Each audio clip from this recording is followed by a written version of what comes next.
كن ذكيا في عبادتك بأن تكسب حسنات في وقت قصير وأعمال يسيرة يلزمك لتحصيلها أضعاف أضعاف عمرك المكتوب. كل ما عليك أن تنتبه لأعمال وأزمنة وأمكنة معينة وفاضلة، سأدلك في هذا المقطع على 8 أعمال منها.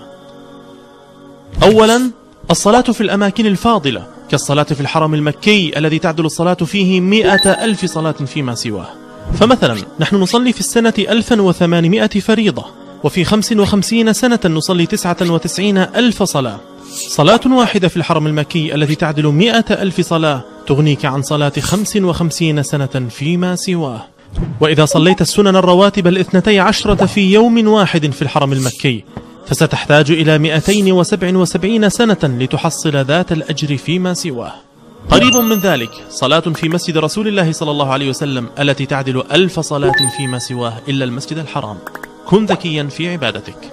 ثانيا، صلاة الجماعة التي تسبق صلاة الفرد ب27 درجة، فلو أنك واظبت على الجماعة في المسجد لسنة ستحتاج ل27 سنة لتحصل ذات الأجر لو صليتها في بيتك أو منفردا، وما تحصله في 3 سنوات تصليها جماعة ستحتاج إلى 81 سنة لتحصلها في صلاتك منفردا، وهكذا.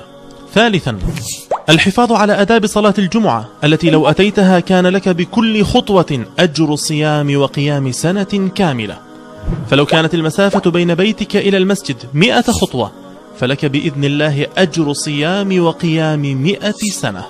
كن ذكيا في عبادتك. رابعا، صيام أيام مخصوصة كصيام 6 من شوال بعد رمضان، فمن صام رمضان ثم أتبعه 6 من شوال فالمجموع 36 يوما، ولأن الحسنة ب10 أمثالها فكأنك صمت 360 يوما وهو صيام الدهر أي السنة. ومثل ذلك صيام 3 أيام من الشهر العربي فكأنك صمت الدهر كله. خامسا، قيام ليلة القدر التي العبادة فيها خير من 1000 شهر، أي من 83 سنة ليس فيها ليلة قدر. سادسا، قراءة سورة الإخلاص التي تعدل ثلث القرآن، وبعملية حسابية يسيرة فلو قسمت حروف القرآن على 3 وضربت الناتج ب10 إذ الحسنة ب10 أمثالها فسيكون الناتج 1,000,000 حسنة وزيادة. ولو قرأت سورة الإخلاص 3 مرات فإن الأجر المترتب هو 3,000,000 حسنة وزيادة. تستطيع أن تقرأها وأنت في السيارة في الزحام، وأنت في أماكن الانتظار، وأنت تعملين في البيت، كل هذا ب10 ثوان فقط. كن ذكيا في عبادتك.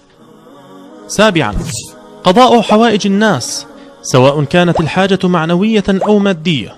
قال النبي صلى الله عليه وسلم: لأن أمشي مع أخي المسلم في حاجة أحب إلي من أن أعتكف في مسجدي هذا شهرا. ثامنا، الجهاد الحق في سبيل الله الذي يقرره العلماء الربانيون وأهل الحل والعقد. قال النبي صلى الله عليه وسلم: مقام الرجل في الصف في سبيل الله أفضل من عبادة 60 سنة. للمزيد